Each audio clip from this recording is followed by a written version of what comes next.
올려드리겠습니다. 시작. 이 말씀은 살아계신 하나님의 말씀입니다. 아람 왕의 군대 장관 나아만은 그의 주인 앞에서 크고 존귀한 자니 이는 여호와께서 전에 그에게 아람을 구원하게 하셨습니다. 그는 큰 용사이나 나병 환자더라. 전에 아람 사람이 떼를 지어 나가서 이스라엘 땅에서 어린 소녀 하나를 사로잡음에 그가 나아만의 아내에게 수종들더니 그의 여주인에게 이르되 우리 주인이 사마리아에 계신 선지자 앞에 계셨으면 좋겠나이다. 그가 그 나병을 고치리이다 하는지라. 나아만이 들어가서 그의 주인께 아뢰어 이르되 이스라엘 땅에서 온 소녀의 말이 이러이러하더이다 하니 아람 왕이 이르되 갈지어다. 이제 내가 이스라엘 왕에게 그를 보내리라 하더라. 나아만이 곧 떠날새 은 10달란트와 금 6,000개와 의복 10벌을 가지고 가서 왕에게 그 글을 전하니 일렀으되 내가 내 신하 나아만을 당신에게 보내오니 이 글이 당신에게 이르거든 당신은 그의 나병을 고쳐주소서 하였더라. 이스라엘 왕이 그 글을 읽고 자기 옷을 찢으며 이르되 내가 사람을 죽이고 살리는 하나님이냐? 그가 어찌하여 사람을 내게로 보내 그의 나병을 고치라 하느냐? 너희는 깊이 생각하고 저 왕이 틈을 타서 나와 더불어 시비하려 함인 줄 알라 하니라. 하나님의 사람 엘리사가 이스라엘 왕이 자기 옷을 찢었다 함을 듣고 왕에게 보내 이르되 왕이 어찌하여 옷을 찢었나이까? 그 사람을 내게로 오게 하소서. 이가 이스라엘 중에 선지자가 있는 줄을 알리이다 하니라. 나아만이 이에 말들과 병거들을 거느리고 이르러 엘리사 집 문 앞에 서니 엘리사가 사자를 그에게 보내 이르되 너는 가서 요단강에 몸을 7번 씻으라. 내 살이 회복되어 깨끗하리라 하는지라. 나아만이 노하여 물러가며 이르되 내 생각에는 그가 내게로 나아서서 그의 하나님 여호와의 이름을 부르고 그의 손을 그 부위 위에 흔들어 나병을 고칠까 하였도다. 다메섹강 아바나와 바르발은 이스라엘 모든 강물보다 낫지 아니하냐? 내가 거기서 몸을 씻으면 깨끗하게 되지 아니하랴 하고 몸을 돌려 분노하여 떠나니 종들이 나와서 말하여 이르되 내 아버지여 선지자가 당신에게 큰 일을 행하라 말하였다면 행하지 아니하였으리까? 하물며 당신에게 이르기를 씻어 깨끗하게 하라 함이니까 하니 나아만이 이에 내려가서 하나님의 사람의 말대로 요단강에 7번 몸을 담그니 그의 살이 어린아이의 살같이 회복되어 깨끗하게 되었더라. 아멘. 할렐루야. 어제 김장을 했습니다. 너무나 많은 성도님들이 동참해 주셔서 사실 너무나 빨리 끝났습니다. 사실 한 몇 년 전만 해도 한 10년 전에 저희가 처음 여기 올 때만 해도 2박 3일 동안 김장을 했습니다. 배추를 뽑아 와가지고 그거를 다듬어가지고 잘라서 절이고 그거를 씻고 그 다음에 와가지고 이제 그때부터 시작이죠. 그때 물을 이제 닦아가지고 그거를 다 깎고 막 해가지고 한 거의 2박 3일 동안 했던 게 김장이 제 기억 가운데 있습니다. 그것도 이제 조금 나중에는 다라이에 달구다가 안 되니까 이제 비닐에 담그고 막 이런 작업들을 했었는데 이게 매년 놀라운 게 뭐 이제 점점점 편해져 가지고 절임 배추 작년에는 그나마도 물 뺐는데 이번에 아예 물도 빼져 있는 거 와가지고 물론 중간에 좀 빼긴 했지만 그래도 너무나 쉽게 하다 보니까 이게 점점 짧아지는 것 같아요. 그래서 3시간 어저께 10시, 9시 반, 뭐 10시부터 좀 시작한 것 같은데 12시면 거의 끝났습니다. 그래서 물론 또 많은 분들이 또 함께 해주셔서 더 쉽게 끝난 것 같은데 이게 은혜가 아닌가라는 생각을 하게 되어졌습니다.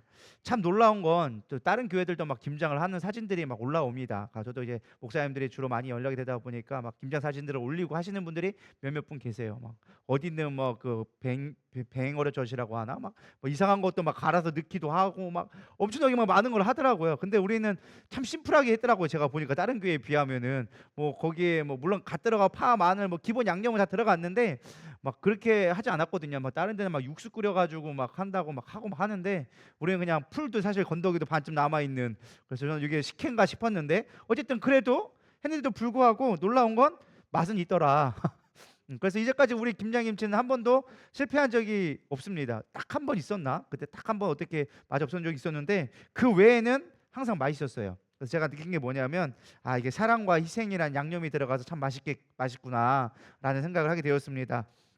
그래서 김장만 해도 뭔가 꽉 찬 것 같잖아요. 그리고 하나가 꽉 찬 것 같고 뭔가 준비된 것 같고 따뜻해지고 뭔가 이제 그런 풍성한 은혜가 우리 가운데 있는 것 같습니다. 그래서 또 어제 그걸 또 김장을 담으면서 한 가지 또 묵상했던 것 중에 하나가, 뒤늦게 좀 절여진 것 중에 하나가 뭐 살아있는 배추가 좀 몇 개가 있었습니다. 그러니까 이제 어떤 집사님이 얘가 살아가지고 겉돈다고 그래가지고 하는 게, 맞아요. 우리도 마찬가지인 것 같습니다. 김장도 숨이 죽어야 맛이 나는 것처럼 우리의 육이 죽어야 영이 삽니다. 막 그러면서 이제 김장과 이제 신앙을 좀 결부시키는 뭐 은혜도 있었는데요. 아무튼 풍성한 은혜가 어제 있었습니다. 그러면서 제가 오늘 이제 말씀을 준비하면서 어떻게 말씀을 증거할까 하다가 제목을 이렇게 정해봤습니다. 은혜 받을 준비가 되셨나요? 여러분에게 질문하겠습니다. 은혜 받을 준비 되셨나요? 아멘. 항상 예배는 은혜 받을 준비하면서 우리가 받아들여야 믿습니다. 말씀드리며 하는 게 아니라 받고 시작해드리라 믿습니다. 근데 은혜를 받는 건 참 좋은데, 사실 은혜라는 말을 제가 찾아봤더니 은혜는 우리가 감당할 수 없는 하나님의 선물이자 사랑이다라고 정의를 해놓았습니다. 우리의 노력이나 공로와 아무 상관없이 하나님께서 하나님의 자비와 사랑으로 우리에게 베풀어 주신 것이 은혜다라는 것이죠. 마치 부모가 자녀에게 무한한 사랑을 베푸는 것처럼, 어떤 조건부 없는 사랑처럼 베풀어 주신 사랑이 은혜다라고 이야기해 줍니다. 에베소서 2장 8절은 얘기합니다. 이는 너희가 그 은혜에 의하여 믿음으로 구원을 얻었으니 이것은 너희에게 난 것이 아니요 하나님의 선물이라 라고 이야기해주고 있습니다. 그래서 성경에서 은혜를 좀 좁은 의미로 본다면, 어떤 우리가 구원받는 영적인 구원을 인명이긴 하지만 넓은 의미로 본다면 하나님이 우리에게 베풀어 주신 그 모든 것을 은혜다라고 이야기할 수 있습니다. 그래서 은혜는 전적인 하나님의 주권입니다. 우리가 무엇을 했고 무엇을 얼마나 하나님 앞에 드렸냐, 그것이 은혜를 받을 조건부가 되지는 않습니다. 그래서 전적인 하나님의 은혜이지만 중요한 건 그 은혜를 받을 그릇이 우리가 준비가 될 필요가 있다라는 것입니다. 마태복음 7장 6절에서 이렇게 얘기해주고 있습니다. 거룩한 것을 개에게 주지 말며 너희 진주를 돼지 앞에 던지지 말라. 그들이 그것들을 발로 밟고 돌이켜 너희를 찢어 상하게 할까 염려하라 라고 얘기해주고 있습니다. 하나님의 가장 귀한 것, 그 거룩한 것을 우리에게 주는데 우리가 받을 준비가 되어져 있지 않다면 그것은 하나님의 오히려 그 은혜가 해함이 되어진다. 너희들이 옳지 않다. 그래서 은혜를 받을 만한 준비가 되어져야 된다라고 성경은 우리에게 가르쳐주고 있습니다. 그렇다면 은혜 받는 우리의 자세는 무엇이 되어져야 할까요? 우리가 이 시간 예배를 드리는 것도 사실 하나님의 크신 은혜입니다. 믿으십니까?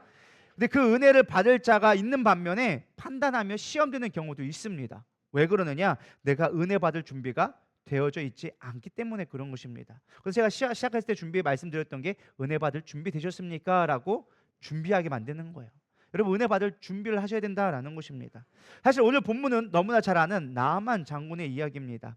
엘리사의 기적 중에 하나인데 엄청난 능력자였잖아요. 근데 중요한 건 엘리사가 주인공이 아니라 생뚱맞은 이스라엘 중에 장군도 아닌 아람의 장군인 나아만이 등장하게 되어집니다. 사실 나아만은 은혜를 받을 수 없는, 하나님의 은혜를 받을 수 없는 자였습니다. 그러나 은혜를 받을 수 없는 나아만이 어떻게 하나님께 은혜를 받게 되어졌는지, 우리가 그 은혜 받을 그 모습들을 살펴보면서 오늘 우리가 은혜를 어떻게 받는지 살펴보고자 합니다.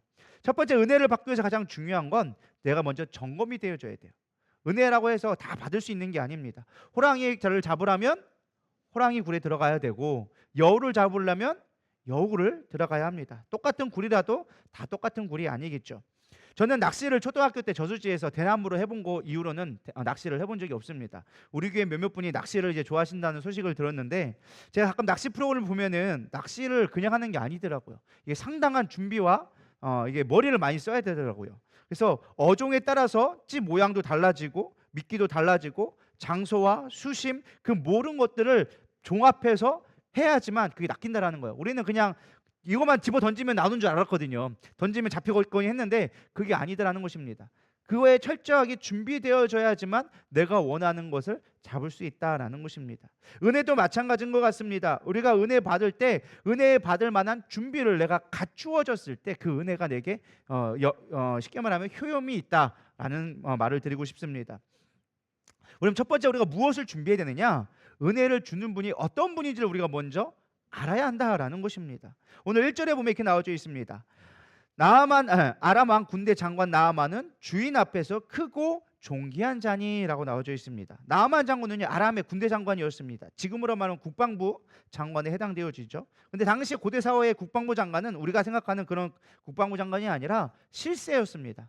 왕은 그냥 타이틀만 있고 실제적으로 나라를 거의 총괄한다고 볼 수 있는 왕 같은 권한을 가진 자가 바로 이 나아만 장군이었습니다. 어쩌면 왕이라는 그 타이틀 빼놓고는 그보다 높은 자가 없을 만큼 온 열방을 다스리는 큰 자였습니다. 성경은 그가 그의 주인 앞에서 크고 존귀하다, 왕한테 인정받고 존귀함을 받는 자, 모든 자로부터 인정받는 자다라고 나와져 있습니다. 근데 2절에는 참 대조적으로 한 소녀가 등장합니다. 1절에는 그렇게 높고 영광과 모든 권세를 가진 나아만이 등장하는데 2절에는 어린 소녀 하나를 등장시킵니다. 마치 대조적으로 보여지게 만들어주는 거예요.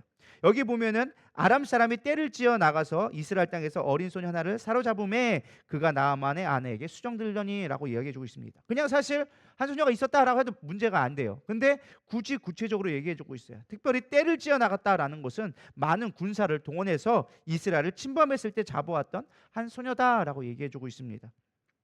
우리가 포로 하니까 그냥 당시에 우리나라의 개념에서는 포로로 잡혀가면은 이제 민초들 같이 힘이 없고 연약한 자가 끌려갔다라고 생각하지만 고대 사회에서는요 그렇지가 않았습니다. 고대 사회의 포로는 정치적인 포로가 상당히 많았습니다. 그래서 왕족이나 귀족, 학문이 있고 똑똑한 사람들을 주로 데려다가 포로로 써서 자신의 나라를 위해서 일할 수 있도록 하신 거예요.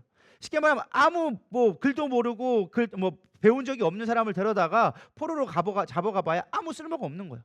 나라를 위해 일할 수 있는 좀 머리가 있고 배운 사람들을 데려다가 자기 나라를 하게 만든 것이죠. 대표적인 성경의 인물이 있죠. 누가 있을까요? 다니엘이라는 사람이 있어요. 다니엘과 세 친구가 사실은 귀족이었어요. 그래서 왕한테 포로 잡혀서 블레셋이 아니라 바벨론의 그 신하로서 그 왕을 섬기는 일들을 하게 되어진 것이죠. 그런 것처럼 사실 이 소녀도 사실은 어떤 귀족 중에 하나, 특별히 하나님을 잘 섬겼던 가정 중에 있었던 한 소녀였던 것 같습니다. 사실 이 아람의 나아만 장군의 수종을 들다라는 것만으로도 그가 얼마나 뛰어난 자인지를 우리가 어느 정도 예측해 볼 수 있습니다. 우리가 누군가를 사람을 부리려고 해도 좀 써먹을 만해야 부려먹죠. 이게 띨띨하고 뭔가 하고 시켰는데 못 알아듣고 그러면은 써먹을지 못하겠죠. 근데 나아만 당시의 최고의 권력자가 데려다가 쓸 만큼 그만큼 똑똑하고 사실 그런 재능이 있었던 자였던 것을 우리가 생각해 볼 수 있다라는 것입니다. 근데 참 대조적이잖아요. 나아만 장군은 승리를 인하여져서 모든 것을 얻게 되었는데 이 전쟁으로 말미암아 이 소녀는 모든 것을 잃어버리게 되어졌습니다. 나라도 잃고 부모도 잃고 자신의 모든 권위와 자신의 직분들을 다 잃게 되어지는 아주 연약한 소녀의 모습으로 등장시키게 되어집니다. 이 둘은 비교되어지는데 참 놀라운 말이 이 소녀를 통해서 나오게 되어집니다. 3절에 보면 그의 여주인에게 이르되 우리 주인이 사마리아에 계신 선지자 앞에 계셨으면 좋겠나이다. 아까 제가 1절에서 말씀드렸을 때 나아만 장군이 어디에 있었어요? 그의 주인 앞에서라는 말로 나와져 있습니다. 근데 3절에는 이 소녀를 통하여져서 선지자 앞에 섰으면 좋겠다라는 말로 나옵니다. 이 대조적인 말 뭐뭐의 앞에서 당신이 정말 섬기는 것이 누구입니까? 라는 것을 사실 이 앞에서라는 말로 비교해 주고 있는 것입니다. 사실 오늘 말로 말하면 이 선지자 앞에서라는 말은 엘리야라고 우리가 엘리사라고 쉽게 볼 수 있지만 여기서 말하는 엘리사보다는 하나님 앞에 섰으면 좋겠습니다. 쉽게 말하면 우리 교회 목사님한테 어떤 아픈 환자가 있어요. 그럼 우리 목사님한테 가서 기도받고 예수 믿었으면 좋겠어요. 진짜 목적은 뭐예요? 예수 믿었으면 좋겠어요 라고 이야기하는 것과 똑같은 거예요. 근데 사실 이 소녀의 고백은요 그냥 단순한 고백이 아니었습니다. 이게 쉬운 말이 아니에요. 그냥 가서 예수 믿었으면 좋겠어요, 병 고침 받았으면 좋겠어요 라고 쉽게 할 수 있는 상황이 아닙니다. 지금 종의 위치에다가 그것도 지금 얘기하는 것이 저 멀리 이스라엘 땅에 자신의 고향에 있는 땅에 있는 선지자를 소개하는 거예요. 뭐 그렇다고 친분이 있었던 것도 아니고 이 말이라는 것이 단순하게 그가 맡을 수 있는 책임질 수 있는 말이 아니었던 것이에요. 이 말로 인해서 어떻게 되어집니까? 나중에 이스라엘 왕이 보면 어떻게 고백해요? 나보고 내가 하나님이냐? 나병 환자를 그 평생에 고칠 수 없는 병을 나보고 고치라고 한 거는 이거는 싸우자고 하는 거지. 이게 어떻게 할 수 있느냐라고 이스라엘 왕이 고백하는 모습이 나오잖아요. 그처럼 아무 쉽게 그냥 정말 믿음이 없었다면, 그걸 신뢰하지 못했다면 이 소녀는 그렇게 고백할 수 없었다라는 것입니다. 이 소녀가 감당하기엔 너무나 큰 결과이기 때문에 사실 뱉어서 자기에게 좋은 것은 하나도 없어요. 종이었죠. 근데 그 종이었는데 이걸 뱉어가지고 나에게 내가 칭찬받아야지, 그런 개념이 아니었다라는 것입니다. 이 말을 해서 오히려 안 되면 나에게 더 큰 화가 임할, 오히려 해놓고 손해밖에 올 거 없는 그런 말을 했다라는 것입니다. 어떻게 그렇게 할 수 있었느냐? 그는 믿음이 있었습니다. 하나님이 살아계신 하나님을 믿고 그 하나님이 어떠한 상황 가운데 있다 할지라도 역사하실 것이라는 것을 믿음으로 알려준 것입니다. 저는 이 말씀을 묵상하면서 제가 좀 생각했던 것이, 우리가 세상 보기에는 아무것도 아니고 세상이 끝난 것 같고 무의미한 삶을 살지라도 믿음으로 살아가는 자에게 하나님은 역사해 주신다라는 것입니다. 그 소녀의 말, 아무도 주목하지 않는 그 소녀의 말에 주목하게 하시고 그 말을 순종해서 나아가게 하시고, 그로 인하여서 한 나라가 바뀌고 수많은 사람들이 구원받을 수 있는 기회가 될 수 있었다라는 것입니다. 세상은 믿음의 사람들이 바꾸어가는 것입니다. 세상에 드러나지 않아도 믿는 자의 기도와 믿는 자의 선포에 따라서 세상은 흘러가게 되어져 있습니다. 우리의 삶의 일상 가운데 믿음의 통치와 믿음의 선포가 넘쳐나기를 축복합니다. 그럴 때 우리 가운데 은혜가 임하기 시작하는 거예요. 믿음의 삶을 살아갈 때 은혜가 받을 준비가 되어지는 것입니다. 그래서 아까 다시 돌아오면, 제가 아까 말씀드렸을 때 나아만 장군이 주인 앞에 있던 것이 아니라 이 여종이 말하는 게 누구예요? 하나님 앞에, 선지자 앞에 서기를 소망합니다라고 이야기합니다. 저는 이 말씀을 묵상하면서 또 이런 생각을 했습니다. 나는 지금 누구 앞에 서 있는가? 여러분, 우리가 예배를 드릴 때 가장 중요한 것이 사람의 앞에서가 아닌 하나님 앞에 서야 되리라 믿습니다. 가장 높은 세상의 권세를 정점에 있었던 높은 자였지만 그는 하나님을 알지 못했습니다. 그럴 때 그 소녀가 얘기합니다. 하나님 앞에 서야 합니다 라고 얘기하는 것입니다. 위기는 우리를 하나님 앞에 서게 하는 것입니다. 세상에 아무리 존경을 받고 모든 것을 가졌다 할지라도 구원이 없다면, 은혜가 없다면 모든 것이 무의미해질 수 있음을 사실 성경은 우리 가운데 이야기해 주고 있는 것입니다. 모든 것을 가지고 힘을 가졌지만 그에게는 나병이라는 이 질병으로 말미암아 그것들이 무의미하게 다가온 거예요. 그러나 이 소녀는 아무것도 가진 것 없고 다 빼앗겼지만 하나님의 믿음을 갖고 있음으로 말미암아 사람을 살리는 일을 하게 되어졌다라는 것입니다. 이것이 바로 복음에 가진 능력이라는 것입니다. 저는 여러분에게 질문을 드리고 싶습니다. 전자와 같이 모든 것을 가졌지만 나의 가운데 공허함, 이 고통이 있는 자와, 쉽게 말하면 질병을 가진 자와 나는 아무것도 없지만 복음만 가진 자, 여러분들은 전자와 후자 중에 무엇을 선택하기 원하십니까? 말은 후자인데 내 속은 전자일지 모르는 그런 아마 많은 분들이 있을지 모르겠는데, 둘 다 가졌으면은 그게 참 좋겠죠. 근데 중요한 게 많은 분들이 이런 것 같아요. 나는 죽어도 고다.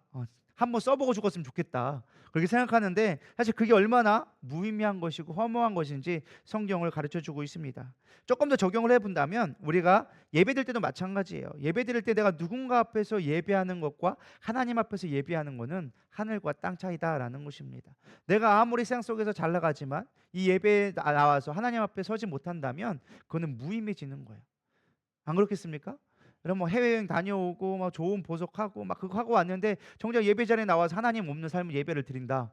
그건 아무 쓸데없는 거라는 거예요. 뭐 내가 치장해봐야 뭐 누가 나를 알아주지도 않고 뭐 중요하겠습니까?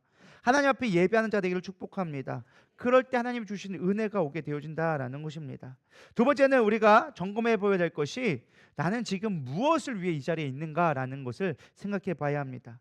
나아만 장군은요, 그 여종의 말을 믿음으로 받아들였습니다. 사실 어떤 믿음이 좋아서 내가 하나님을 믿어야겠다 그런 건 아니었을 것 같습니다. 물에 빠지면 지푸라기로 잡는다고 방법이 없으니까 그 여종의 말이라도 잡고 싶은 심정으로 그렇게 나아갔을지도 모르겠습니다.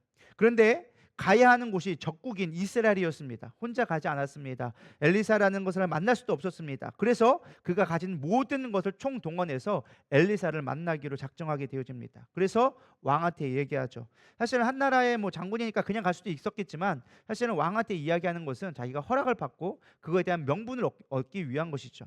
그래서 아람 왕에게 이르자 아람 왕이 이제는 허락을 합니다. 갈지어다 내가 이스라엘 왕에게 글을 보내리니, 그냥 보내는 게 아니라 너무나 소중하기 때문에 그에게 편지를, 이스라엘 왕에게 편지를 쓰는, 쉽게 말하면은 요청서를 준 거죠. 협약서를 보내주고 그 다음에 그냥 보낸 것이 아니라 그 은 10달란트와 금 6,000개와 의복 10개를 보내서 지참금까지 보내서 이 나아만 장군을 아람 왕이 보내주게 되어집니다. 여기서 나오는 사실 뭐 은 10달란트, 금 6,000개, 의복 10개, 그러니까 아유 그냥 뭐 지참금 좀 보냈네라고 생각해 볼지 모르겠지만 사실 이걸 오늘날 시세로 바꿔보면 어마어마한 금액입니다.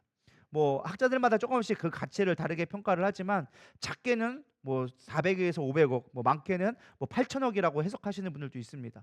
어마어마한 금액이에요. 뭐 여러분들은 평소에 얼마큼 쓰는지 모르겠지만 별로 반응이 없으시는데 8천억은 여러분, 저는 1억만이라도 만져봤으면 참 손이 없겠는데 뭐 8천억인데 별 반응들이 없어요. 여러분 병 한 번 고치는데 8천억 들여서 간다니까요. 어마어마한 금액이에요.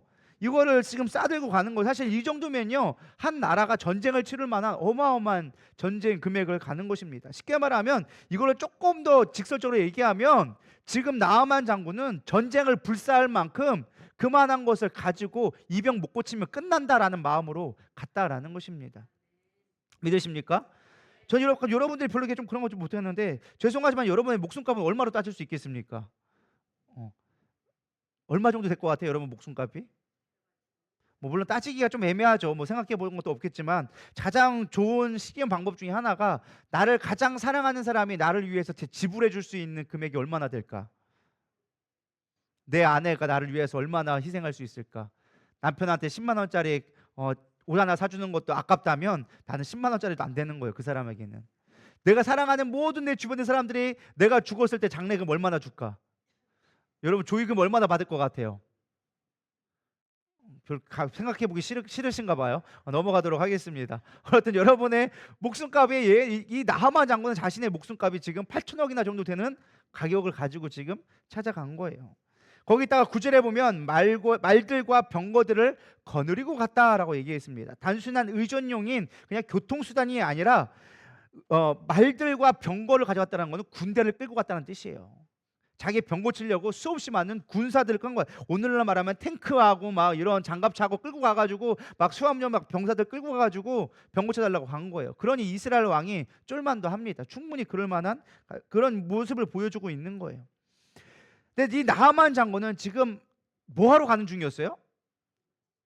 병 고치러 가는데 지금 이 군사를 이끌어 가고 막 몇천억을 가지고 가는 거는 그게 여러분 생각했을 때 병 고치러 가는 모습일 같아요? 아니면 전쟁하러 가는 모습 같아요?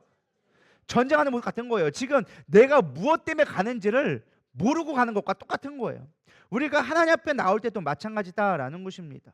우리가 왜 하나님 앞에 나올 때 물론 우리가 잘 꾸며야 되고 그런 것도 필요해요. 근데 우리가 무엇 때문에 이 자리에 나왔는지를 잘 생각해야 되리라 믿습니다. 지금 나아만 장군은요 병 고치는 문제가 아니라 자기 자랑하기 바쁜 거예요. 나 이만큼 돈 있어. 나 이만큼 군사력 있어. 나 이런 사람이야. 막 이런 사람하고 그렇게 자랑하기 위해서 가고 있다라는 것입니다. 여러분 은혜 받는데 가장 중요한 것은 지금 내가 이런 사람이야라는 게 중요치 않습니다. 뭐 대통령이라도 아픈 사람 있으면 의사한테 가면 옷 벗는 건 똑같아요. 주사 맞는 거 똑같이 해야 돼요. 지금 겸손하게 그 의사가 나를 고쳐주기를 바라야 되는데 지금 자기 자랑하기 바쁜 거예요. 우리가 하나님 앞에 예배를 은혜를 받으러 나올 때 마찬가지다라는 것입니다. 내 지식 자랑하고 내 노력과 내가 가진 직분, 사회적인 권위, 인간적인 관계 그런 거 아무 쓸데없다라는 거예요. 하나님 은혜 받을 때는 딱 하나만 필요해요. 내가 죄인이다. 이거 하나 갖고 우리가 주님 앞에 나와야 되리라 믿습니다. 주님이 아니면 될 수 없습니다라는 간절한 마음이 있을 때 우리가 은혜를 받을 수 있는 거예요. 근데 우리는 하나님 앞에 나올 때 너무 많은 것을 체면체를 갖고 나올 때가 많다라는 것입니다. 여러분 하나님 앞에 어떤 모습으로 나왔습니까? 지금 이 자리에 어떤 마음으로 이 자리에 나와 계십니까? 여러분 우리는 은혜 받을 자의 모습으로 나가기를 소망합니다. 은혜 아니면 살아갈 수가 없네. 호흡마저도 다 주의 것이니 세상의 평안과 위로 내게 없지만 예수 오직 예수뿐이네 라고 고백하는 믿음이 될 때 진짜 내 안에 은혜가 임하기 시작하는 거예요. 그렇다면 은혜 받는 자세는 어떤 모습일까? 뭐 여러 가지 모습이 있겠죠. 뭐 겸손도 있고 여러 가지 있지만 저는 오늘 본문 말씀을 통해 한 가지를 생각해냈습니다. 바로 순종의 모습입니다. 나아만의 순종을 통해서 나아만은 사실 은혜 받을 수 없는 자였지만 은혜를 받게 되어집니다. 그 은혜 어떻게 받았는가? 순종하며 나가는데 그 순종의 모습을 다양한 모습으로 살펴보길 원합니다. 사실 나아만 장군이 이스라엘까지 가는 길은 쉬운 길은 아니었습니다. 수백 킬로가 넘는 거의 1000킬로 가까이 되는 어마어마한 길을 가야 됐어요. 나병으로 갖고 있었기 때문에 물론 많은 군사로 많은 전쟁을 했지만 그 길은 쉬운 여정은 아니었을 것입니다. 거기다 수많은 군사들이 따라오고 그 사람들을 먹이고 하는 일들은 쉬운 일이 아니었을 거예요. 그럼에도 불구하고 그 많은 군사력을 끌고 이 이스라엘에 도착해서 사마리아 땅에 도착해서 엘리사의 집 앞까지 도착하게 되어집니다. 근데 중요한 건 사실 이 정도면 아까 나왔지만 병거와 수많은 사람들이 말들이 왔다 가면은 아마 그 작은 마을에 그 정도 군사력이 오면 아마 어마어마한 사건이 벌어졌을 거예요. 여러분 생각해 보세요. 여러분이 사는 동네에 갑자기 탱크가 오고 막 군사들이 행진을 하고 장갑차가 막 행진을 한다면 여러분 저도 나와보진 않겠습니까? 그만큼 이게 그러고 그 이야기를 이미 들었기 때문에 자신에게 온다라는 걸 알고 있었을 거예요. 근데 중요한 건 10절에 엘리사가 너무 생뚱맞은 이야기를 합니다. 엘리사가 사자를 그에 보내어 이르되 너는 가서 요단강에 몸을 7번 씻으라 내 살이 회복되어 깨끗하게 하는지라 라고 이야기해 주고 있어요. 딴 데도 아니에요. 그냥 마을에 지나가는 것도 아니에요. 내 집 문 앞에 와가지고 딱 버티고 서 있어. 근데 나와보지도 않고 와가지고 하는 말이 자기 종 하나 보내가지고 저기 가서 요단강 가서 목욕하랍니다 라고 하고 정갈 하나 딱 보내고 끝났어. 여러분 우리 일반적으로 생각해도 누가 내 집 앞에 뭐 똑똑해가지고 뭐 예를 들어서 신문이요 라고 해도 우리가 안 봐요 라고 태산 얼굴에도 디밀 거예요. 근데 이게 하물며 한 나라의 적국에 우리나라를 명예화시킬 수 있을 만한 힘을 가진 자가 와가지고 나 병 고쳐달라고 얼굴이라도 보자고 했으면 나와봐야 정상인데 의전을 하지 않는 것입니다. 그러자 나하만 장군이 화가 나기 시작한 거예요. 사실 우리도 그렇지 않겠습니까? 우리가 같아도 화가 날 것 같아요. 근데 우리가 예배 드릴 때도 이럴 때가 있는 것 같아요. 가끔 예배 오면 사람들이 나를 알아주고 높여주고 사랑한다고 말해주고 막 관심 가져주고 그러면 좋겠는데 기껏 왔는데 성도들은 친한 사람들끼리만 숙덕거리고 있고 목사님은 아는 척도 안 해주고 있고 마치 꽂아놓은 보리작처럼 가만히 있고 나 여기 왜 왔지? 나는 뭐지? 막 이런 생각을 가진 자가 있을 것 같습니다. 뭐 충분히 이해갑니다. 뭐 새신자들이나 시험 든 사람들은 그런 생각을 할 수는 있겠죠. 근데 그런 분들에게 제가 드리고 싶은 마음은 죄송하지만 그래서는 은혜 받을 수가 없어요. 그럼 나만 손해라는 거예요. 내가 누구한테 알아봐 주지, 내가 이렇게 나를 알아봐 줬으면 좋겠는데 의전 좀 해주지. 여러분 그거 갖고 우리가 신앙생활하는 게 아니라는 거예요. 순종의 모습은 그런 모습이 아니라는 거예요. 예배는요 은혜 받으러 오는 거예요. 주님 만나러 오는 거예요. 억울한 일이 있어서 호소하려고 오는 게 아니라 주님 만나서 은혜가 필요한 것이 이 자리라는 것입니다. 그 은혜 받을 순종은요 내 생각부터 버려야 되는 거예요. 나하만은 그 생각을 못 버렸어. 우리 11절에 보면 이렇게 나와져 있습니다. 나하만이 노하여 물러가며 이르되 내 생각에는 그가 내게 나와 서서 그의 하나님 여호와의 이름을 부르고 그의 손을 그 부위 위에 흔들어 나병을 고칠까 하였도다. 지금 나하만 장군이 왜 화났어요? 자기 생각 때문에. 우리가 예배 나올 때 내 생각으로 예배 나오면 하나님 앞에 은혜 받을 수가 없다라는 거예요. 내 생각을 버릴 때 되는 것입니다. 중요한 거 이게 내 생각. 제가 전도사들에게 어떤 일을 하라고 명령을 오더를 내렸어요. 그러면은 그걸 해야 되잖아요. 근데 자기 깐에는 뭔가 잘해보겠다고 막 의견을 내요. 막 이게 더 효율적이라고 막 이거 막 하면서 자기 생각을 내요. 그러면은 제가 바라는 건 뭘까요? 그냥 시키는 대로 해. 뭐 나는 머리 장식으로 갖고 다니냐? 나도 생각하면서 하고 있어. 너한테 명령을 내릴 때는 내가 생각하고 고민해서 내리는 거야. 근데 네가 옳다 절다 옳고 그런 걸 떠나서 필요한 건 뭐예요? 순종하라는 거예요. 그게 그를 기쁘게 주인을 기쁘시게 하는 거라는 거예요. 지금 여기 있는 것도 마찬가지라는 거예요. 지금 나아만 장군에게 필요한 건 하나님의 말씀에 순종하라는 것을 배우라는 거예요. 우리가 은혜를 받기 위한 가장 중요한 자세 중에 하나가 무엇이냐? 순종하는 거예요. 내 생각 가지고 내가 이렇게 하면 옳을 것 같은데 내가 이렇게 하면 더 좋을 것 같은데 그거 필요 없다라는 거예요. 이제까지 그렇게 살았기 때문에 은혜가 필요하잖아요. 그렇게 살아봤는데 안 되니까 은혜가 필요해서 지금 나아만 장군이 나온 거 아니겠어요? 나아만 장군이 모든 것을 다 가졌는데 뭔들 안 해봤겠어요? 좋은 거 안 먹어봤겠습니까? 목욕을 안 해봤습니까? 뭘 안 해봤겠어요? 다 해봤겠죠. 안 되니까 정말 지푸라기 잡는 심정으로 이 한 소녀 정말 아무것도 가진 것 없는 그 소녀의 말을 듣고 여기까지 온 거 아니겠습니까? 우리가 이 자리에 나온 이유가 무엇이에요? 내가 세상 방법해서 안 되니까 이 자리에 나왔잖아요. 그러면 내 생각 버리고 하나님 말씀을 드려야죠.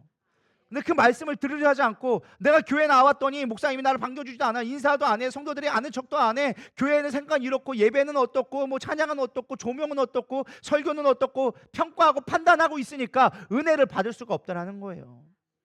그거는 은혜 받을 자의 자세가 아니라는 거예요. 들을 마음이 되어줘야 되는 거예요. 말씀만 하옵소서 내가 듣겠나이다. 그럴 때 은혜가 임하는 거예요. 은혜의 주권자는 하나님이십니다. 은혜는 내 방법이 내 생각이 아니라 하나님의 주권자라는 것을 깨달아야 되는 거예요. 누가 주인인지 알아야 된다는 것입니다. 근데 우리는 누가 주인인지를 몰라요. 은혜 때릴 분이 어떤 분인지 몰라요. 요즘에 갑질이 워낙에 유행돼 가지고 우리는 뭔가 시키면 뭔가 말씀대로 하라고 하면은 갑질이라고 싫어하는 알러지 반응이 나옵니다. 뭔가 시키면 알러지 반응부터 먼저 나와요. 네가 뭔데 나한테 시켜. 네가 뭔데 이런 말을 해? 뭐 이런 식으로 무조건 말하면 그냥 꼰대라 그러고 싫어하고, 물론 좋은 데가 정말 사랑해서 하는 말도 들으려 하지 않을 때가 많이 있다는 것입니다. 여러분, 우리는 들을 귀가 있어야 되리라 믿습니다. 성공하는 자는 들을 수 있어야 돼요. 근데 하나님은 우리에게 뭐 엄청난 거 요구한 거 아니잖아요. 말씀을 들으라는 거잖아요. 여러분, 들을 수 있기를 소망합니다. 알러지 변형, 괜히 꼰대 알러지 이런 것들 하지 말고, 발작 버튼 괜히 키우지 말고 잘 들을 수 있기를 소망합니다. 그분은 주권자예요. 하나님의 말씀은 살아있는 하나님의 말씀입니다. 능력의 말씀이라는 것입니다. 그 말씀을 들을 때 되는 것입니다. 12절에 보면 나옵니다. 또 두 번째 보니까 다메섹 강 아발랴와 바르발은 이스라엘 모든 강보다 낫지 아니하냐.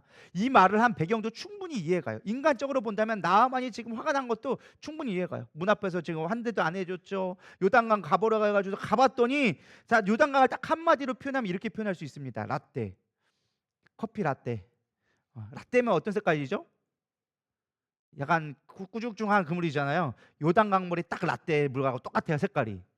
우리가 생각하는 그렇게 아름답고 우리 요단강 건너가 만날이 이렇게 하니까 막 요단강 되게 좋아 보이는데, 요단강 가보면 여러분 실망해요. 진짜 폭도 별로 안 커. 여기서 조만큼밖에 안 돼. 우리 교회 정도밖에 폭이 안 돼. 그것도 비 많이 왔을 때. 뭐 옛날에는 좀 더 넓었다고 얘기해요. 근데 이 정도밖에 안 되고, 깊이도 막 엄청나게 깊은 물도 아니야. 막 1, 2m도 안 돼. 막 요만큼. 제가 요단강 가가지고 침례 받는 모습을 봤거든요. 저는 요단강에서 침례 안 받는 것도 그냥 나쁘진 않더라고요. 솔직한 얘기로 거의 의미는 있어. 요단강이라서 예수님도 침례 받은 데니까 의미는 있는데, 솔직하게 그렇게 깨끗하진 않아요. 차라리 무주구천동이 훨씬 좋아요. 그냥 무주구천동이 깨끗하고 훨씬 쾌적하고 조경도 훨씬 예뻐. 거기는 뭐 광야에 뭐 모래밖에 없고 아무것도 없어. 그러니까 나아만 장군이 화가 날 만해. 그러니까 하는 말이, 야, 바르발과 아바나의 그 강이 더 이쁘지 않느냐. 거기는 깨끗한 말 흐르거든. 근데 중요한 건 뭐예요? 자기 생각, 보이는 것 때문에 은혜 받지를 못하는 거예요. 우리가 은혜 받지 못하는 이유 중에 또 하나가 뭔지 아십니까? 보이는 것 때문에 우리가 은혜를 받지 못해요. 보이는 것에 은혜를 둘 때가 너무나 많이 있다는 것입니다. 물질이 은혜의 척도가 될 때가 있다는 것입니다. 집의 평수가 커지면 은혜가 충만한 거고, 평수가 작아지면 내 하나님의 저주를 받는 거고. 할렐루야. 별로 아멘을 안 하시네. 통장이 잔액이 많아질수록 은혜가 넘쳐나기 시작하고, 총등 잔액이 줄어들기 시작하면 은혜도 같이 떨어지는 그런 동반의 은혜가 나올 때가 너무 많다는 거예요. 내가 기분 좋아지면 은혜가 올라가고, 내가 기분 나빠지면 은혜가 떨어지고. 왜 그래요? 보여지는 것 때문에 내 은혜의 근거를 두면 안 된다는 거예요. 은혜의 근거는 변하지 않는 하나님의 사랑에 두어야, 변하지 않는 하나님의 말씀의 은혜를 두어야 우리의 은혜는 변하지 않는 거예요. 여러분의 은혜를 어디에 근거를 두고 있습니까? 보여지는 사람들?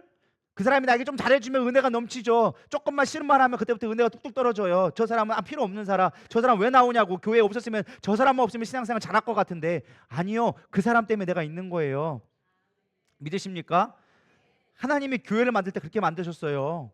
잘난 것들만 만든 게 아니에요. 못난 것들만 모여가지고 만든 게 교회예요. 죄송하지만. 잘났으면 여기 안 나와 있어. 죄송하지만. 나만이 잘 나갈 때는 하나님 안 찾았어. 안 되니까 자신의 방법으로 안 되기 시작하니까 그 소녀의 말을 듣고, 교회 한번 가보실래요? 그래, 한번 가볼게. 내가 구원 받아볼게. 그래서 나온 거 아니겠어요? 여러분, 우리는 은혜가 필요한 자들이에요. 그래서 날마다 은혜가 필요해야 돼. 왜? 우리는 다 죄인이니까. 그래서 은혜 아니면 살아갈 수 없는 자들이기 때문에 이 자리에 있으면 여러분 깨닫기를 소망합니다. 죄인이라니까 되게 싫어하는데, 여러분 죄인이라는 걸 인정하지 않으면 은혜가 임할 수가 없어요. 은혜가 우리 가운데 임해야 되리라 믿습니다. 보여지는 것이 아니라 영원한 것에 마음을 두고 살아갈 수 있는 저 여러분들을 축복합니다. 두 번째는요, 순종은 단순해야 돼요. 13절에 보니까 그의 종들이 나와 말하여 이르되, 내 아버지여, 선지자가 당신에게 큰 일을 행하라 말하였더라면 행하지 아니하였으리까 하물며 당신의 일을 씻어 깨끗하게 하라 함이리까 하니. 사실 나하만 영혼이 화가 난 거예요. 나 아버지도 않았지, 씻으라고 요단강 갔더니 똥구정물이지, 여기 들어가라니까 화가 나니까 막 돌아가려고 막 한 거예요. 근데 그의 종들이 참 똑똑했던 것 같아. 신하들도 참 잘 만나야 돼. 만나는 사람들도 잘 만나야 돼. 그가 이 신하가 뭐라고 얘기하느냐? 왕이여, 보소서, 잘 보세요. 만약에 이 병을 고치기 위해서 살점을 다 뜯어내고, 아니면 거기다가 막 불을 지지거나 이런 거 해서 고쳐진다 해도 이거 고치려고 한다면 하지 않았겠습니까? 이보다 더 험한 일도 하라고 했으면 됐는데, 그냥 가가지고 7번 목욕하라는 거 뭐 힘들겠습니까? 그 정도는 할 수 있지 않겠습니까? 그런 다음에 뭐라고 가든 말든 그 다음 해보시면 어떻겠습니까? 라고 얘기해 주는 거예요. 그럴듯하죠. 별로 그렇지 않나 봐요. 뭐 그게 이렇게 힘든 일인가요?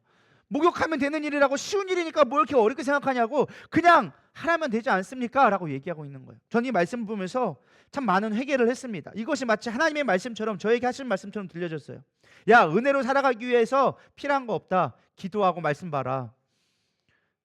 별로 아멘들이 없네. 아, 참 오늘 이렇게 어렵네요. 오늘 뭐 이렇게 뭐 꿀주셨어요? 왜 이렇게 반응들이 없으죠? 설교를 할 때 좀 힘이 나게 좀 도와주셔요. 이렇게 맥 빠지게 이렇게 아멘들을 안 하셔. 여러분 단순하게 하라니까요. 야, 너 은혜대로 살려면 딴 거 없어. 기도하고 말씀 보면 돼. 이게 얘기해 주고 있는 거예요. 전 옛날에 목사님들이 이렇게 말하는 거 되게 싫어했어요. 제가 목사임에도 불구하고 그 말이 되게 싫었어. 힘들어도 아까 돈이 없어가지고 힘들어도 기도하세요. 병들 아파 죽겠는데도 기도하세요. 내가 자식 때문에 골치 아파 기도하세요. 남편 때문에 속 썩어 기도하세요. 다 똑같아 답이. 되게 성의 없어 보여서 전 되게 싫어했어.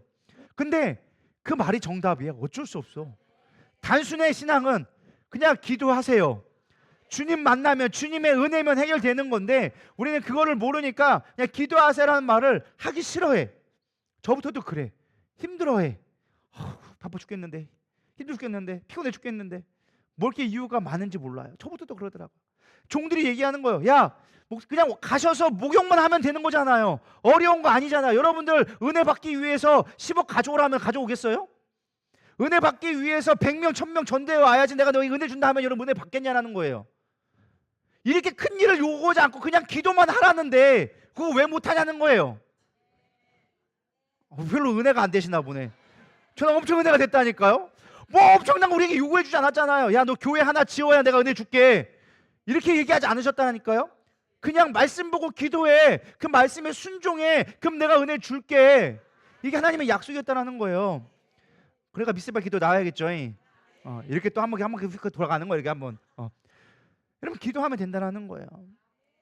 단순한 거, 어렵지 않은 거. 기도하는 거 기도하면 되고 말씀 보면 되고 예배 드리면 되고 그러면 내가 은혜 줄게. 알았어요 주님, 그래 따라갈게요 하면 된다는 거예요. 그게 순종은 단순한 거예요.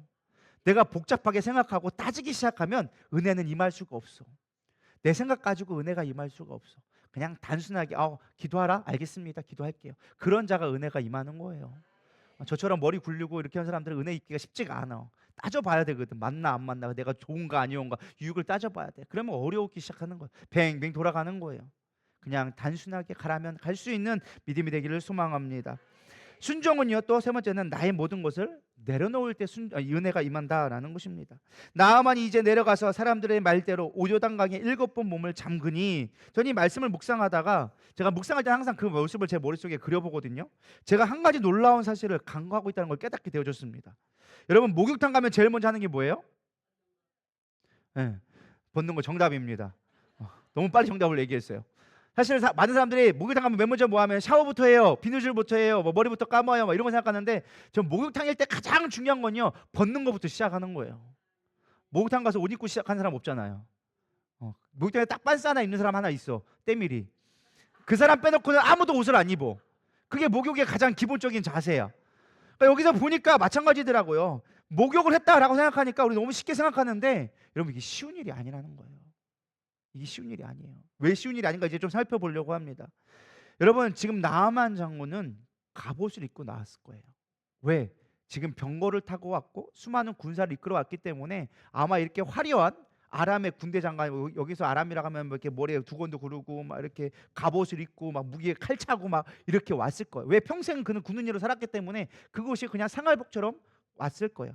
그것은 어떻게 말하면 자기의 영예이자 권세이자 자기의 어떤 성공에 대한 모든 것들을 증명해주는, 한마디로 장군복, 그러니까 제복인데 그냥 일반적인 병사복이 아니라 장군의 복, 그걸 입고 왔다라는 거. 그가 타고 왔던 병거가 그냥 교통수단이 아니라 그가 얼마나 화려하게 얼마나 많은 군대를 이끌어 왔다는 그 자체가 그에게 있었던 그 자체의 자존심이자 존재감이었을 거예요. 근데 수많은 방법이 있었을 거예요. 엘리야가 하지만 거기 가서 예배를 드리십시오, 아니면은 뭐 제물을 드리십시오, 아니면은 뭐라 수없이 많은 방법이 있을 건데 굳이 엘리야에게 얘기한 건 나만 형에게 얘기한 건 뭐예요? 목욕을 하라고 얘기했어요. 저는 가만히 묵상하는 가운데 왜 하필이면 목욕이었을까? 그의 모든 것을 벗으라는 거예요. 벗을 때 은혜가 임하기 시작하는 거예요.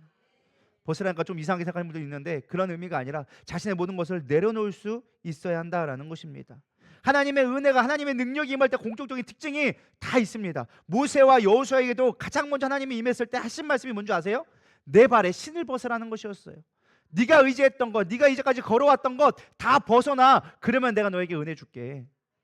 나는 거룩한 하나님이야. 너의 방법, 너의 생각 다 벗어버려. 그럴 때 내가 너희 가운데 임해 줄게. 여러분, 우리가 은혜 받는데 가장 중요한 것 중에 하나가 내가 가졌던 자존심, 내가 가졌던 그 모든 것들을 벗어버릴 수 있어야 돼요. 세상의 관점에서 본다면 굴욕적이고 비참하고 자존심 상할지 일지 모르겠지만 벗어놓았을 때 우리가 은혜를 받을 수 있는 거예요.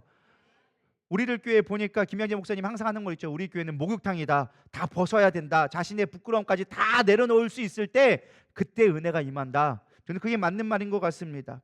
예수님도 끊임없이 외쳤던 것이 그 말이었습니다. 외식하지 말아라. 회칠한 무덤 되지 말아라. 평토장한 무덤같이 되지 말아라. 껍데기는 멀쩡한데 속은 썩어서 악취나는 그런 모습으로 신앙생활 하지 말아라.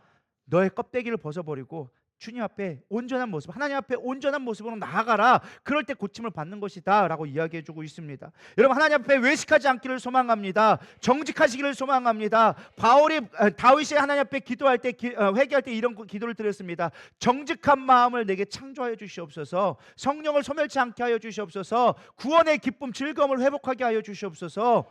그렇게 시편 51편에 고백하고 있습니다. 우리가 하나님 앞에 나갈 때 가장 중요한 건 정직한 마음이에요. 나의 껍데기를 벗어버리는 거예요. 근데 우리가 하나님 앞에 나올 때 얼마나 많은 껍데기를 갖고 나와요. 속은 온갖 원망과 불평과 세상에 대한 억울함으로 가득 차 있는데 나와서는 괜찮은 척, 나는 은혜 충만한 척, 나는 하나도 문제 없어 라고 하는 모습으로 이 자리에 나와 있으면 하나님도 너 문제 없구나 하고 그냥 도망갈 수밖에 없는 거예요. 주님, 내가 주님 없이 은혜 아니면 살아갈 수가 없습니다. 주님, 나를 바라봐 주시옵소서. 간절한 마음이 있을 때 회복의 역사도 일어나기 시작하는 거예요. 그게 진짜 우리가 하나님 앞에 은혜 받을 수 있는 순종의 모습이에요. 또 하나 순종의 모습은요, 자신의 모든 것들을 온전하게 내려놓아야 되는 거예요. 여기 보니까요, 이 나하만 장군이 치료하는 과정들을 봤어요. 7번을 하고 되어지는데 한번 상상을 해봤어요. 만약에 나하만 장군이 이런 기대감을 가지고 목욕을 했을 것 같아요. 첫 번째, 예를 들어서 물에 딱 들어갔더니 몸에 갑자기 뭔가가 좀 있는 것 같아. 그런 느낌이 딱 들어. 그리고 두 번째 들어갔더니 목욕했더니 이 썩었던 하얗던 살들이 조금씩 새살이 올라오기 시작하니, 세 번째 들어갔더니 통증이 사라지기 시작했고, 네 번째 들어갔더니 딱지가 떨어지고, 다섯 번째 들어갔더니 염증이 사라지고, 여섯 번 들어갔더니 거진 다 되어지고, 일곱 번째 나았다면 나하만 장군은 무슨 생각을 했을까요? 이런 걸 생각해봐야 성경이 재밌어지거든요. 그냥 보는 게 아니라. 여러분, 나만이라면 어떤 생각했을 것 같아요? 여러분이 만약에 그렇게 했다면 어떤 생각이 들 것 같아요? 목사님 기도해줄 때 한 번 기도했더니 갑자기 아팠던 허리가 좀 덜 아픈 것 같고, 두 번 기도해줬더니 갑자기 아팠던 불구스름했던 그 염증성들이 갑자기 가라앉기 시작하고, 세 번 기도했더니 갑자기 다 나았네? 여러분, 어떤 마음이 들 것 같아요? 아, 놀라워라, 뭐 이렇게 생각하겠죠. 나만 장군 생각해서 이런 것 같아요. 아, 그 만약 그렇게 됐다면은 요단강 능력 있네. 요단강 뭔가 있는 것 같아. 이 똥물인 것 같으면 똥물이 아니구만. 여기 뭔가 있는 것 같아. 이런 생각을 했지 않았을까요? 하나님이 원하시는 건 그런 모습이 아니었습니다. 어떤 기적을 보고 네 문제 해결되는 게 중요한 것이 아니었어요. 저는 이 말씀을 묵상하면서 크게 두 가지를 묵상했는데, 무엇이었느냐? 하나님이 원하시는 것, 은혜의 목적이 가장 중요한 것은 하나님이 말씀에 역사한다라는 거예요. 그게 순종이 가장 중요한 거예요. 어떤 과정 가운데 이루어지는 그게 아니라 네가 7번 들어가라고 했을 때 그 7번에서 이루어지는 놀라운 말씀에 순종하는 그 자체가 능력이 있다는 것을 깨닫게 원하셨다라는 것입니다. 은혜의 목적은 병고침이 아니었어요. 하나님이다, 하나님은 말씀으로 역사한다라는 것을 나하만 장군에게 깨닫게 하게 하셨다라는 것입니다. 오늘 우리라도 마찬가지예요. 하나님은요, 기적도 있지만 기적보다 더 중요한 게 말씀이에요. 여러분, 믿으십니까? 기적은 쉽게 말하면 오라는 사인이에요. 너 이래도 믿지? 나 하나님 있는 거 알겠지? 그럼 이제 내 말을 들어. 신앙생활에 가장 중요한 건 말씀으로 돌아가는 거예요. 말씀으로 들어갈 때 여러분 회복이 있고 은혜가 있는 거예요. 기적은 은혜의 관문으로 들어가기 위한 관문이에요. 관문. 은혜의 자리로 들어가기 위한 관문일 뿐이에요. 그 말씀에 순종하며 나갈 때 있는 거예요. 두 번째는요, 또 하나 우리에게 주어진 교훈 중에 하나가 때가 있다라는 거예요. 때가 있다. 아무리 노력해도 이루어질 때가 있어요. 하나님이 계획하신 때가 있어요. 넌 7번 목욕해라. 7번의 때가 있다라는 거예요. 근데 7번 때 한다고 7번까지 안 채우면 기적은 일어날까요? 안 일어날까요? 안 일어나요. 우리의 노력도 반드시 필요하다라는 거예요. 많은 사람이 생각해, 하나님의 때가 있으니까 난 아무것도 안 하면 되겠지. 아니요, 우리의 때가 채워질 때까지 하나님이 기다리고 계신 거예요. 7번 들어가라는 건 그때 인내하는 마음, 하나님의 준비하신 그때를 향해 걸어가는 수고를 할 때 은혜도 임하게 되어진다는 거예요. 그래서 우리가 매일마다 예배 드리는 거 왜 그런 거예요? 은혜가 언제 임할지 몰라. 하나님의 임할 때가 언제인지 몰라. 그래서 우리는 날마다 주님 앞에 그 수고의 단들을 쌓아가야 하는 거예요. 어쩌다가 내가 운 좋으면 가겠지. 세상에서 제일 미련한 사람이 뭔지 아세요? 내 마음대로 살다가 죽을 때 예수 믿다고 말하는 사람들. 제일 미련한 사람이에요. 언제 죽을 줄 알고. 내 병 들어가지고 나는 88세 때 골골하다가 한 3, 4일 아프다가 가겠지. 그럼 내가 88세 때 믿으면 되겠지. 그러다가 다음날 갑자기 교통사고 가면 어떻게 할 건데? 뭘로 보장을 할 거냐는 거예요. 우리는 은혜의 때가 있다라니까요. 하나님의 받으신 은혜의 때가 있기 때문에 우리는 날마다 그거를 준비해야 돼요. 최선을 다해서 노력해야 돼요. 그게 힘들고 고단스럽지만 그 은혜의 때를 위하여서 우리는 걸어갈 때 온전한 은혜가 우리 가운데 있는 거예요. 저희 말씀을 묵상하면서 하나님이 참 은혜롭다라는 걸 깨닫게 되어졌어요. 정말 우리가 막 급하다 생각해요. 내가 병 고친 거 중요하고 문제 해결받는 거 중요하고 하나님 은혜를 주세요 막 하는데, 가만히 뒤집어 생각해 봤더니 하나님이 답답한 거야. 야, 난 네가 은혜 받았으면 좋겠어. 빨리 이 정도 수준이 됐으면 좋겠는데 우리는 거기에 올라갈 생각을 안 하네. 맨날 힘들다고만 얘기하지. 그 인내의 수요가 조금만 더 오면 되는데, 내 때가 가까이 왔는데 우리는 우리 마음대로 거기서 머물러 있는 거예요. 주님이 얼마나 답답하시겠어요. 빨리 축복의 때가 됐으면 좋겠는데, 빨리 네가 성장했으면 좋겠는데, 빨리 네가 나의 은혜 안에 거하길 원하는데 우리가 은혜를 거부하고 있는 거예요.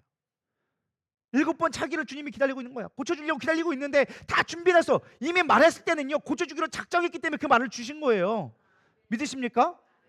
엘리야가 이미 선포한 그때, 아니 그가 나오기로 작심한 그때 이미 엘리야를 통해서 하나님이 작정해 준비해 주신 거예요. 믿으십니까? 그때를 하나님이 기다리고 계시는 거예요. 언제까지? 순종할 때까지. 은혜로 나아가기를 소망합니다. 이제 말씀을 정리하려고 합니다. 나아만은 운이 나빠서 나병에 걸린 게 아닙니다. 어쩌다가 걸린 게 아니에요. 사실 하나님의 주권 아래서 하나님이 나타나심을 나타내기 위해, 열방에 드러내기 위해 나아만 장군을 쓰신 거예요. 사실 우리가 1절 말씀에 보면 이게 숨겨진 말이 있습니다. 여호와께서 전에 그에게 아람을 구원하게 하셨다. 나아만 장군이 잘나서 아람의 높은 장군으로 된 게 아니라 하나님께서 나아만 장군을 전쟁에 승리하도록 하셨다라고 이야기해주고 있어요. 일부러 그를 높여주셨다라는 거예요. 왜? 그냥 평범한 장군으로 있으면 별로 하나님의 역사 나타나지 않거든. 일부러 그를 높여주셨어. 근데 그 높은 그 자리에 있는 것들이 무용지물이 되도록 하나님이 또 나병도 주셨어. 모든 걸 가졌지만 그 나병 때문에, 당시의 고대의 나병은요, 하나님으로부터 받는 죄로 인한 심판의 상징이었어요. 구별되어져야 됐고 사람들과 함께 있을지 못하는, 그가 힘이 있어서 차마 세상의 권력의 꼭대기에 있다 보니까 함부로 그를 못했지만 사실 사람들로부터 죄인으로 취급받을 수밖에 없었던 부끄러운 자였어요. 날마다 아마 갑옷을 입고 있었을 거예요. 잘 때도 아마 입고 있었을 거예요. 사람들 앞에 그 모습을 보일 수가 없었을 거예요. 왜? 그 모습을 보이는 순간 죄인이라고밖에 취급당하지 않으니까. 그 모든 것들이 사라져볼 수 있으니까. 쉽게 말하면 나병이라는 것은 그가 가진 모든 것을 가졌지만 그것들이 무용지물처럼 느껴지게 만드는 게 나병이었다는 거예요. 하나님은 왜 이 두 가지를 다 주셨을까요? 높게도 하셨지만 그에게 그 모든 것들이 쓸모없다라는 것을 가르쳐주기 위한 것이었어요. 하나님은요, 높이기도 하고 낮추시는 분이심을 믿으시기 바랍니다. 근데 그것은 높이고 낮추는 건 하나님에게는 별로 중요치 않아요. 하나님 앞에서 문제거리가 되지 않아요. 중요한 건 뭐예요? 내가 하나님이다. 내가 너를 통해서 나를 드러내길 원한다. 그게 하나님의 방법이다라는 것입니다. 높아져도 하나님이 나타나는 거고 낮아져도 하나님이 나타나시는 거예요. 그렇게 하나님은 이 나하마 장군을 통하여서 하나님의, 물론 나라에 빼앗기고 힘도 잃어버린 연약한 자였지만 그를 통하여서 하나님이 어떻게 일하시는지를 우리에게 보여주고 계시다라는 것입니다. 8절에 보면 엘리야가 이렇게 얘기합니다. 엘리사가 얘기합니다. 그가 이스라엘 중에 선지자가 있는 줄 알리이다. 선지자가 있다라는 것은 하나님이 계시다는 것을 알게 하겠다라는 거예요. 단지 내가 유명해졌어, 나 같은 능력 있는 자가 있어, 이 말이 아니라 하나님이 살아계시는 곳이야, 하나님이 역사하는 곳이야 라는 것을 알게 하겠다라는 것입니다. 여러분, 우리에게 은혜가 임했을 때 가장 중요한 게 무엇인 줄 아십니까? 내 문제가 해결되어지고 내가 어떤 감정적으로 충만하게 누리는 거, 이게 중요하지 않다라는 거예요. 은혜의 목적은 딱 하나예요. 하나님이 하나님 되심을 나타내기 위해서 우리에게 은혜를 주신다는 거예요. 여러분, 은혜를 누리는 방법은 다른 게 있지 않아요. 우리 가운데 하나님이 드러나기 시작해야 돼요. 여러분, 어떻게 은혜를 나타낼 수 있을까요? 성경에 보면 10명의 문둥병자가 있었습니다. 그들이 예수님을 만남으로 말미암아 병고침을 다 받게 되어졌어요. 근데 그 중에 9은 하나님 앞에 감사하지 않고 돌아가 버렸어요. 영광 돌리 잡고 나아가 버렸어요. 자기의 집으로 가버렸어요. 근데 그 중에 사마리아인이었던 이방인이었던 그가 예수 앞에 나와서 하나님 앞에 감사 영광을 돌립니다. 그래서 예수님이 그에게 얘기합니다. 이제 네가 구원을 받았다라고 얘기합니다. 진정한 은혜는 무엇인 줄 아십니까? 내가 구원받고 그것이 세상 사람들에게 나타나는 거예요. 감사로 나타나기 시작하는 거예요. 여러분, 감사하는 자가 은혜 받은 자입니다. 믿으십니까? 은혜 받은 자는요, 감사할 수밖에 없어요. 내 삶 가운데 하나님이 함께 하신다는 것이 나타날 수밖에 없다라는 것입니다. 많은 사람들이 은혜를 나의 소유로 내 즐거움으로 하려 하니까 은혜를 소멸하게 되어지는 거예요. 은혜는 하나님과 함께 하는 거예요. 하나님이 은혜입니다. 믿으십니까? 그래서 은혜는 소유가 아니고 내려놓음입니다. 은혜는 자랑이 아니라 선포하는 것입니다. 은혜는 요청이 아니라 영광을, 감사를 올려드리는 거예요. 그게 은혜예요. 여러분, 은혜를 누렸으면 좋겠습니다. 다시 한번 질문 드리겠습니다. 여러분, 은혜 받을 준비 되셨습니까? 정말로 은혜 받을 준비 되셨습니까? 겸손하고 순종함으로 하나님 앞에 나의 걸 드릴 수 있는 믿음이 되어질 때 은혜가 나를 충만히 덮기 시작하는 거예요. 우리 은혜로 살아가야 합니다. 내 힘으로 내 방법으로 살아가는 게 아니라 은혜로 살아가야 되리라 믿습니다.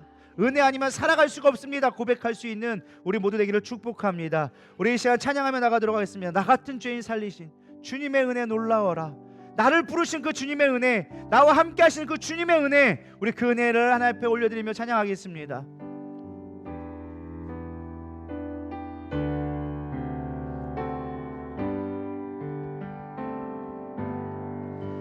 나 같은 죄인 살리신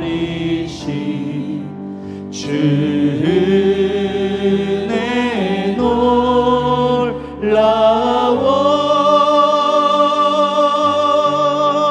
잃었던 생명 찾았고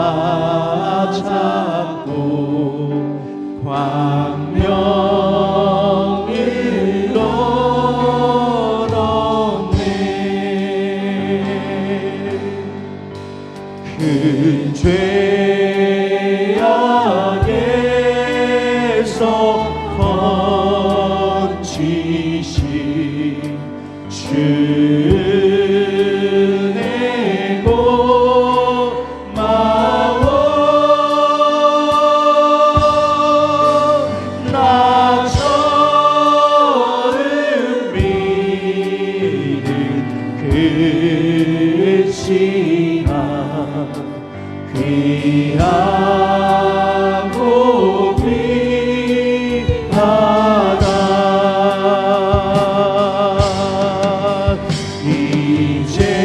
이제껏 내가 산 것도 주님의 은혜라.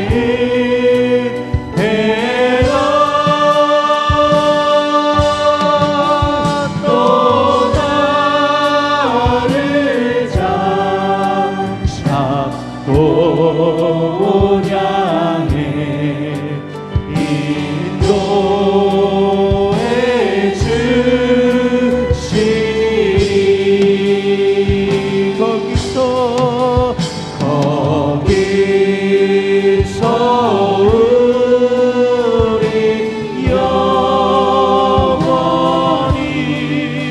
주님의 은혜로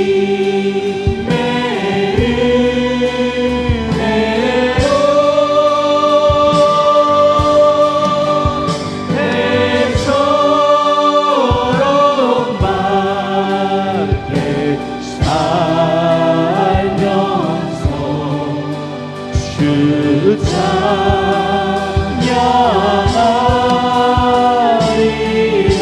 우리 말씀을 생각하면서, 그렇습니다. 나는 주님의 은혜 아니면 살아갈 수가 없습니다. 이 땅 하루하루 살아가는데도 주님의 은혜 아니면 내 방법으로 해결할 수 없는 이 문제를 주의 말씀의 순종함으로 말미암아 누리기를 소망합니다. 하나님의 하나님 되심을 나타내는 삶이 되기를 원합니다. 그렇게 내가 쓰임받는 삶이 되게 하여 주시옵소서. 우리 고백하는 마음으로 주여 한번 부르며 기도하며 나가겠습니다. 기도하시겠습니다. 주여, 하나님, 나의 삶 가운데 정말 주님의 은혜를 살아갔습니다. 나의 방법으로 살지 않았습니까? 내 뜻과 내 의가 중요하지 않았습니까? 내 생각이 더 중요하지 않았습니까? 이 시간 주님의 은혜가 있게 하여 주시옵소서. 은혜로 살아가게 하여 주시옵소서. 하나님의 말씀에 순종하는 삶이 되게 하여 주시옵소서. 내가 무엇을 구하겠나이까? 무엇을 아버지 자랑하겠나이까? 주님이 나의 능력이요 나의 소망임을 고백하오니 우리 나의 모든 성도가 그렇게 주님의 은혜로 살아가게 하여 주시옵소서. 지금껏 지내왔던 것도 주님의 은혜며 앞으로의 살아갈 그 모든 날들도 주님의 은혜 아니고는 살아갈 수 없음을 고백하오니 우리 안에 그 은혜의 마음을 사모하게 하여 주시옵소서. 말씀으로 돌아가게 하여 주시옵소서. 순종하는 자로 돌아가게 하여 주시옵소서. 주님의 은혜밖에 없습니다. 우리 가운데 은혜를 도하여 주시옵소서. 마음의 아버지 은혜가 있게 하여 주시옵소서. 주님을 바라볼 수 있도록 인도하여 주시옵소서. 하나님, 우리 가운데 얼마나 주의 은혜를 사모하며 살아갔습니까? 내 방법으로 살아가며 내 뜻과 내 생각이 더 중요하게 여겨졌던 우리의 그 지난 날들을 용서하여 주시옵소서. 이 시간 말씀에 순종하는 자가 되기를 원합니다. 주님이 주신 말씀대로 기도하며 예배하며 말씀으로 나아가는 삶이 되게 하여 주시옵시고 그것이 우리 삶 가운데 가장 큰 축복이며 주님을 믿고 신뢰하는 것이 내 인생의 가장 잘한 선택이 될 수 있도록 인도하여 주시옵소서. 그렇게 주님을 의지하며 나가는 자들 되게 하여 주시옵소서. 한 해가 마무리되어져 갑니다. 지금껏 지난 것 주님의 은혜이며 앞으로 주님이 지켜주셔야 되리라 믿사오니 우리를 지켜주시고 보호하여 주시옵소서. 말씀이 나를 덮게 하여 주시옵소서. 은혜가 우리를 지키게 하여 주시옵소서. 이제는 우리 주 예수 그리스도의 은혜와 하나님의 무한하신 사랑과 성령님의 내주 교통 위로하심이 하나님의 은혜로 살아가기 원하는 이들을 위해 이들의 가정과 사업 위에 지금으로부터 영원까지 함께 있을지어다. 아멘.